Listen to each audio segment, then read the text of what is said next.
We got to start putting this thing on a watch party while we're doing it. Okay, we welcome to 100 Yards of Football. Today, we got a special videos concerning Florida State University, the greatest team in a football history. If you like the video today, please come in and share it. I'm your host, Vincent Turner, and joining me is two very talented gentlemen. The first gentleman played at Florida State, so he should know who's the greatest team. First round pick in the 1981 draft, 25th selection of the Atlanta Falcons, my man, Mr. Bobby Butler. The second gentleman, man, he's very talented. And boy, sometimes you get all about roll tide. So today I'm going to put him out there. But he's the former head coach at Mount Zion, Lovejoy, Dutchtown, and Riverdale High School. My man, Kevin the Bull Jones. So if you like the video today, please come in and share this. We're going to tell you the greatest football team in Florida State football history. So for further ado, Brother Butler, you played there at a high level. You was an All-American, and you loved the school because you study all the time off the air. Tell us who's the greatest team in Florida State football history. Well, I tell you, it's a lot to consider. Really quick, the 1980 team that I played on, we were. Listen to this now. After playing our first regular undefeated season, previous season, we were 2 points away from going undefeated all the way and claiming the national title. We lost to Miami in the Orange Bowl by 1 point. And then the next week, we went and beat Nebraska out in Nebraska. The next week, we beat Pittsburgh and Tallahassee. Top three. Pittsburgh was picked to win it. And then we came back and played Oklahoma in the Orange Bowl for the second time and lost by 1 point. We had 2 points, coach, in the same stadium. That's a whole nother story. And so then that's the team. We got to consider that team, right? We were that close. Of course, not the greatest. But then the 1993 team, the first team that won a national title led by the great Charlie Ward, right? That team gave us what we've been looking for, what we've been thirsting for, what we've been hungry for a long time. And not only did it give us our first national title, it gave us our first Heisman Trophy winner. And kudos to Charlie and that whole team. They had about 15 guys drafted off of that team, coach. The wide receiver room was off the charts, right? Our backup quarterback was Danny Cannell, who had an NFL career. Charlie Ward didn't even get a chance to play in the NFL. He was the best quarterback in the NBA, that's for sure, right? Sure. Ward Dunn was in that group. Pooh Bear Williams, fullback, was in that group. Pooh Bear Williams. We had some players in that group, but I don't think that they're the best team in Florida State's history. So then we go to the 1999 team, right? Who was the first team in the history of college football to be ranked number one preseason and run the table. They were number one in the beginning of the year, and they ended the year by winning the national title, beating Virginia Tech, right, in the Sugar Bowl. And that team was led by Heisman Trophy winner Chris Winkie. Now, that team was unbelievable. That team had people like Peter Warwick at wide receiver, Ron Dugans at wide receiver. Listen, Snoop Menace at wide receiver. Menace, yeah.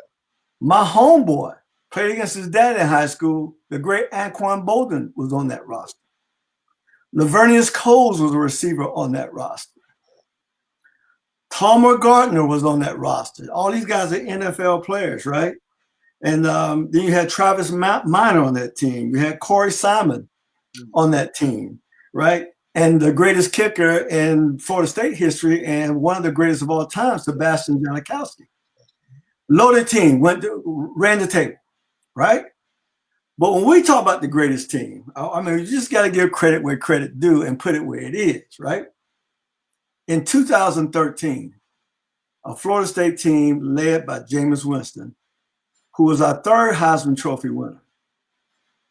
Here's what they did. Now, I want you to just get this, right? Here's what they did.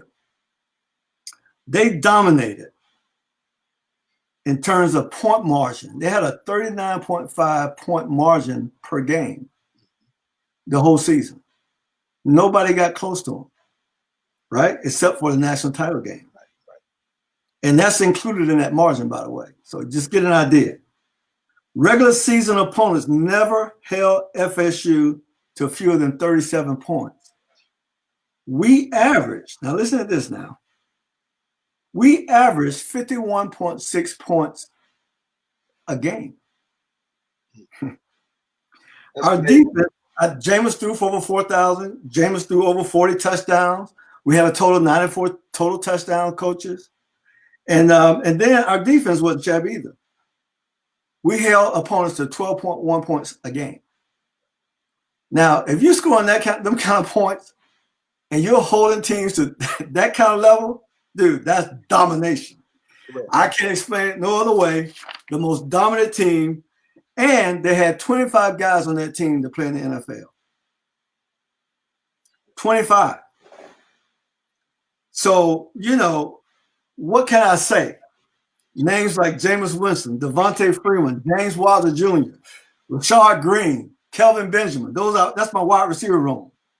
Nick O'Leary, tight end. Jack Nicklaus' grandson. Cameron Irvin, offensive lineman. Brian Stark, offensive lineman. Roberto Aguayo, kicker, Tampa Bay. Linebackers. We had our linebacker room was off the charts this year. Coach, now you'll love this, coach. So we play defense over here, right? That's right. That's right. Right? That's right. Christian Jones, Kelvin Smith, Terrence Smith, Matthew Thomas, Carlos Williams. That's a linebacker room, all NFL players. That's right. Every one of them. Now here's the DB room. We already know we DBU. Did you the real DBU, Bobby? The real DBU. Real. Listen, here's the DB room. Terrence Brooks, Ronald Darby, LaMarcus Joyner, Jalen Ramsey, AJ Williams, all on the same roster. Here's our D tackles. I ain't finished. NFL player. Timmy Jernigan, Jacoby McDaniel, DeMarcus Walker, Mario Edwards. I haven't even talked about it. 25 guys drafted on that team, that one roster. 25. The most dominant. This is not the most dominant FSU team in the history of our school, hands down. I give them credit. And they were coached by, not by Coach Bobby Bowden, they were coached by Jimbo Fisher. So, to me, that's the best team in Florida State history. Coach Jones, what you think? Well, Bobby, and with all that you said, which is just amazing how great minds think alike, because yes, I agree with you totally. So let me add to what you've already given, because I know there's a lot of universities. I know a lot of people that are watching this show think that their schools were the greatest in the 90s. But here's the proof, because some of the times when they didn't make you win the national championship in the 90s, it was because of the fabled kick, wide left, wide right. Those things happen, and had they not happened, we probably wouldn't be talking about just 2 national championships in the 90s. We'd probably be talking about 4 or 5. Okay, so once again, that number starts to go up with more than one hand, and it slips over to 2 hands now. So at the end of the day, we're talking about a scenario where the man, the myth, the legend, Bobby Bowden, created something that was fantastic, and you were a part of it. And you were there. And that was the 70s to the 80s. Right. And then from the 80s, it went to the 90s. And then the whole mystique of FSU, DBU, you can say NFLU if you really want to. I mean, let's just keep it real. We can say NFLU. How about that? Amen. Okay? That we can really go there with it. So let's give kudos to one of the greatest programs in the history of collegiate football, because everything you said, only thing I want to add to it is, as much as I think the SEC is the creme de la creme conference in college football, guess who broke the 7-year streak of SEC team winning the national championship? Who broke it? Florida State University, 2013. They were national champions. And for me, it's always on the coaching aspect. How many programs have you seen? Because you can really count it on just a couple of fingers. How many coaching programs had one of the greatest coaches step down after winning national championships? And then the new coach that comes in, well, really, he was already on the staff. So he's part of the FSU family. Talk about Jimbo Fisher. Turn around and take it and go to another level with another national championship in another decade. Absolutely. How many times have you seen that happen? So, talking just for the coaches, real quick, let's just talk about the coaches on that staff. Okay? Let's talk about defensive coordinator was Jeremy Pruitt. That name sounds familiar. Yes, sir. Currently, he's the head coach at University of Tennessee. And yes, he did win a national championship there in 2013 at Florida State. All right. Part of the national championship program in Alabama. And then now he's at UT, and they shocking the world with their recruiting class. We'll talk about that on another day. And then let's talk about Charles Kelly, who was also a linebacker coach. I've had the great pleasure of being around. I've learned a lot of football from the secondary from Coach Kelly. And what a great man. He stopped, and as a high school coach, he stopped and talked to me anytime, whenever I was down there for the football clinics. Now, you want to talk about a guy that had a lot of personality. Let's talk about Sal Sunseri. And boy, you talk about a wild rap individual. Boy, when I tell you he foams at the mouth when he's coaching, and it's all love. You got to have tough skin when you're around him, but it's all love. But he is truly a bundle of energy. He also now is currently at University of Alabama. But what a great position coach in his own right. And then to go from there, let's talk about Jay Graham, the legendary running back from University of Tennessee. He was the running back coach at Florida State in 2013. Had all the records at UT.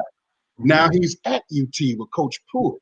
But he was a part of that great staff at Florida State University. And of course, how can we not talk about Odell Higgins, who's still there, who's one of the cornerstones of the coaching fraternity at FSU, been there through the transitions that they've gone through, been there when Coach Bowden left, been there when Jimbo Fisher left, and now he's still there under Coach Norville as he takes over. So now you're talking about some great coaches that have been a part of it. And for me as a coach, when you look at the keys to success, let's just keep it real.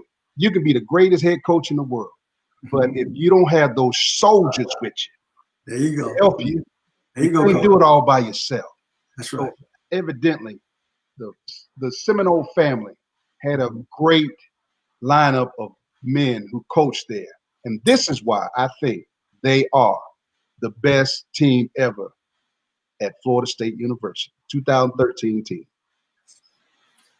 Well, gentlemen, like I said, Brother Butler and Brother Jones, that team was very special. There's no question about it. And I didn't realize that they had all those NFL guys and winning the league. And the defensive backfield, all those guys are still playing in the league as of this day. But for me, and no disrespect to you, Brother Butler, excuse me, I got to go with the 99 team. You go undefeated from day one, and the pressure that was on that team based on the fact that they had lost that previous year to Tennessee. Right. Then Chris Winkie coming to that season, coming off a serious injury. There was a lot of pressure on that team. And go undefeated from day one to win it all in New Orleans, that was special because you had so many milestones that year for the legend, Mr. Bobby Bowden. He won his 300th game that year, his 70th birthday, his 50th wedding anniversary, and his first perfect season in 40 years. But what I liked about it, it was two things during that season. First of all, I liked the T-shirts they had. It's not about me. It's not about me. I love that. Then the Miami game in mid-October. Now, that was the Hurricanes team that was kind of real, but they still had talent. Kenny Kelly. They had Santana Moss and Reggie Wayne. And they brought that wood that day. I think he was up in that game 21-14. But Chris Winkie had a game in his life. He had 332 yards passed and hit 11 different receivers.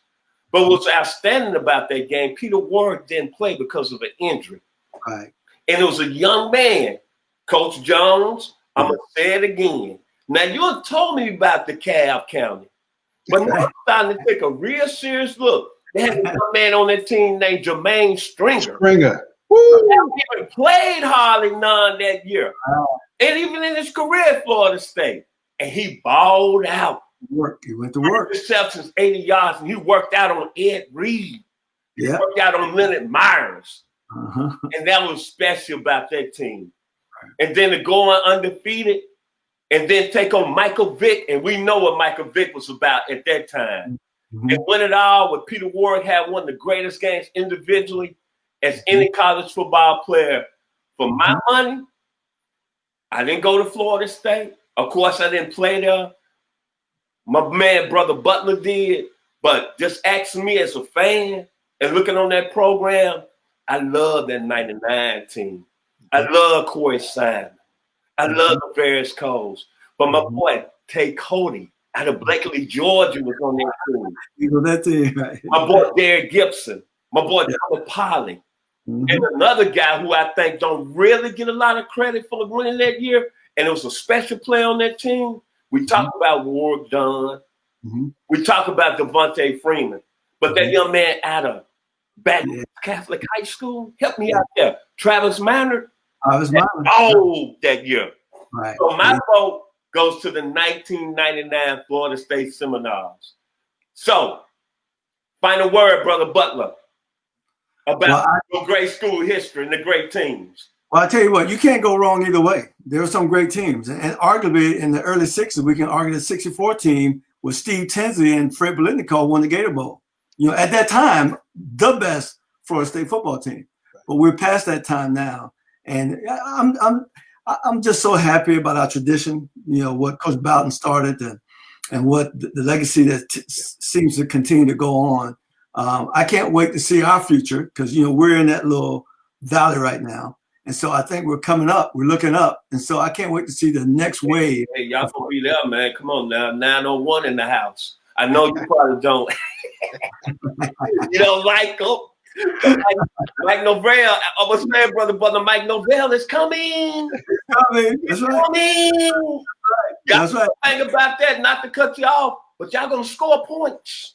Well, that's what we need. Points.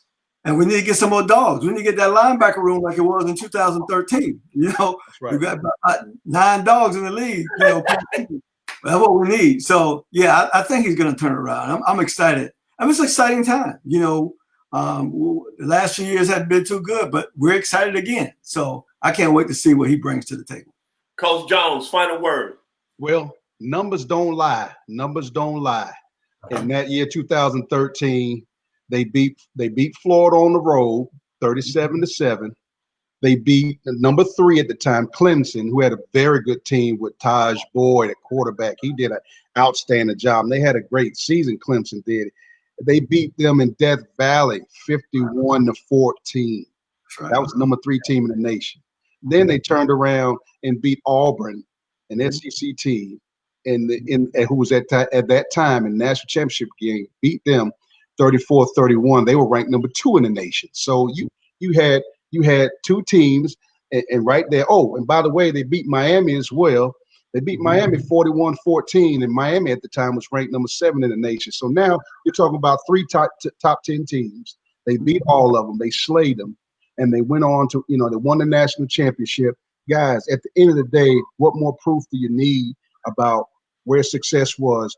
My grandfather used to have this favorite line. He said, "The cream rises to the top." FSU was there.